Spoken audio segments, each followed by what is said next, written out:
Sono 34.660 i nuovi cittadini italiani, cioè quelli che nel 2009 hanno ottenuto la cittadinanza per matrimonio e per luogo di residenza nel nostro paese, di cui 4.495 in Veneto.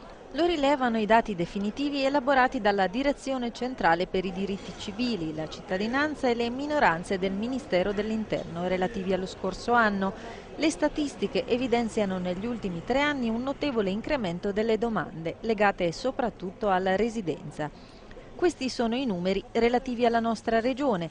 Vicenza risulta la quinta provincia sul territorio nazionale, contando 1.341 concessioni di cittadinanza. Padova al settimo posto con 807, con alle spalle Verona con 795 e Treviso con 776.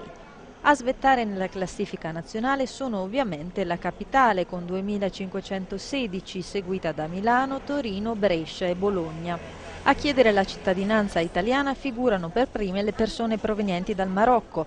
A livello nazionale sono 11.580, seguiti dall'Albania e dalla Romania, e risultano anche tra i paesi che hanno ottenuto il maggior numero di concessioni nel 2009.